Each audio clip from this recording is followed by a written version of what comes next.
बेटी के पैदा होने के बाद सारा और राजीव क्यों परेशान थे? सारा और राजीव ने अपनी होने वाली बेटी का नाम रखा था स्मिता, यानी मुस्कुराहट। लेकिन जब वह उनकी नन्ही सी बेटी इस दुनिया में आई तो वह एक ऐसी बीमारी से पीड़ित थी जिसने उसकी मुस्कुराहट ही छीन ली थी।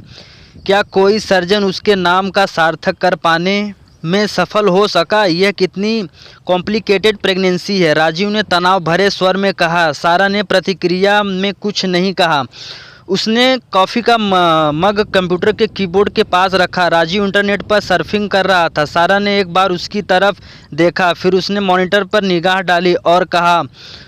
खड़े खड़े राजू के कंधे पर अपनी ठुड्डी रखी तो उसकी कंघी जुल्फे पति के सीने पर बिखर गई। नेट पर राजू ने जो वेबसाइट खोल रखी थी वह हिंदी की वेबसाइट थी और नाम था मातृशक्ति। साइट का नाम देखने पर सारा उसे पढ़ने के लिए आतुर हो उठी।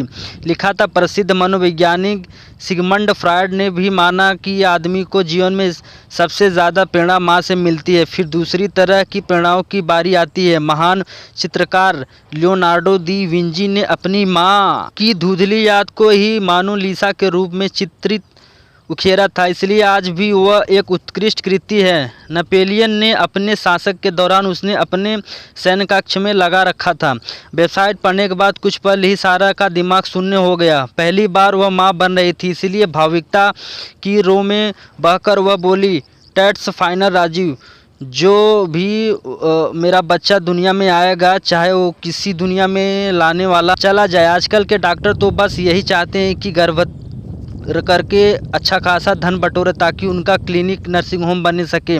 सारा के सारे डॉक्टर भौतिकवादी होते हैं, उनके लिए एक माँ की भावनाओं कोई मायने नहीं रखती। चंद्रा आंटी का गर्भ ठहरने पर एक महिला डॉक्टर ने कहा था कि यह प्रेगनेंसी कॉम्प्लिकेटेड होगी, या तो बच्चे बचेगा या बच्चा देख लो, दोनों का बाल भी बांका नहीं हुआ। यह ज़रूरी तो नहीं कि तुम्हारा केस भी चंद्रा आंटी जैसा हो। देखो, मैं अपनी इकलौती पत्नी को खोना नहीं चाहता। मैं संतान के बगैर तो काम चला लूँगी, लेकिन पत्नी के बिना नहीं। कहते हुए राजू ने प्यार से अपना बायां हाथ सारा के सिर पर रख दिया। राजू, मुझे नर्वस न करो। सारा बोलती, कल सुबह मुझे न्यूरोटोलॉजिस्ट से मिलने जाना है। दोपहर को मैं एक जेनेरिस्ट से मिलूँगी। मैं तुम्हारे कार से ले जाऊंगी क्योंकि मेरी कार की बेल्ट अब छोटी पड़ रही है। हाँ, पर पापा को ईमेल कर दिया।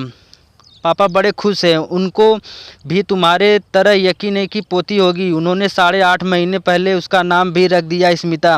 कह रहे थे कि स्मिता यानी मुस्कुराहट दुनिया में सबसे सुंदर होगी। राजू ने बताया तो सारा के गालों का रंग और भी मूर्ख हो गया। मिस्टर राजू, बधाई हो, आपकी पहली संतान लड़की हुई। नर्स ने बधाई देते हुए कहा।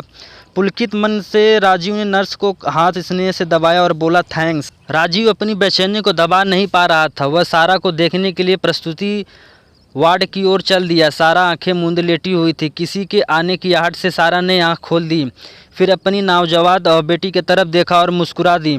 मुझे पता नहीं था कि बेटियां इतनी सुंदर और प्यारी होती हैं। यह कहते हुए राजीव ने बेटी के हाथों में लेने का जतन किया। तभी बच्ची को जोर से हिचकी आई, फिर जोर जोर से वह सांसें लेने लगी। यह देखकर पति पत्नी की सांस फूल गई। राजीव जोर से चिल्लाया, डॉक्टर।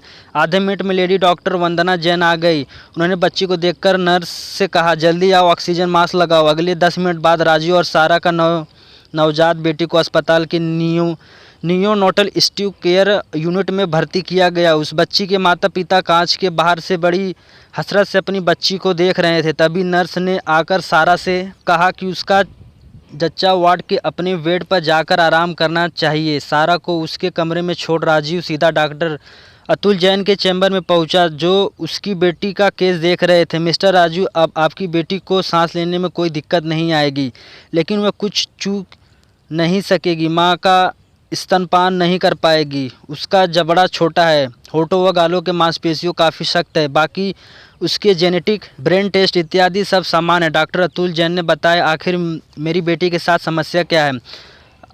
अभी आपकी बेटी सिर्फ 5 दिन की है। अभी उसके बारे में कुछ भी नहीं कहा जा सकता कि कल कुछ न। चिकित्सा के क्षेत्र में कभी कभी ऐसे केस आते हैं जिनके बारे में पहले से कुछ कहा नहीं जा सकता। वैसे आज आपकी बेटी को हम डिस्चार्ज कर देंगे। डॉक्टर अतुल ने कहा। ब्रेन टेस्ट इत्यादि सब सामान्य। डॉक्टर अतुल जैन ने बताया, आखिर मेरी बेटी के साथ समस्या क्या है? अभी आपकी बेटी सिर्फ 5 दिन की है। अभी उसके बारे में कुछ भी नहीं कहा जा सकता कि कल कुछ न कुछ। चिकित्सा के क्षेत्र में कभी कभी ऐसे केस आते हैं जिनके बारे में पहले से कुछ कहा नहीं जा सकता। वैसे आज आपकी बेटी को हम डिस्चार्ज कर देंगे, डॉक्टर अतुल ने कहा। राजीव वार्ड में सारा का सामान समेट रहा था। स्मिता को नियोनोटल स्टिच केयर में सिर्फ 2 दिन रखा गया था। अब वो आराम से सांस ले रही थी। आपने बिल दे दिया? नर्स ने पूछा। हाँ, दे दिया, सारा ने जवाब दिया। नर्स ने नन्ही स्मिता के होठों पर उंगली रखी और बोली, मैडम आपको इसे ट्यूब से दूध पिलाना पड़ेगा, बोतल से काम नहीं चलेगा। यह बच्ची मानसिक रूप से कमज़ोर पैदा हुई है। राजीव और सारा ने कुछ नहीं कहा। नर्स को धन्यवाद बोलकर पति पत्नी कमरे से बाहर निकल गए। घर आकर सारा ने स्मिता के छोटे से मुखड़े को गौर से देखा। फिर वह सोचने लगी, आखिर इसके होठों पर और गालों में कैसी शक्ति है। राजीव ने सारा को एकटक स्मिता को ताकते हुए देखा तो पूछा, इतना गौर से क्या देख रही हो? सारा कुछ नहीं बोली और स्मिता में खोई रही।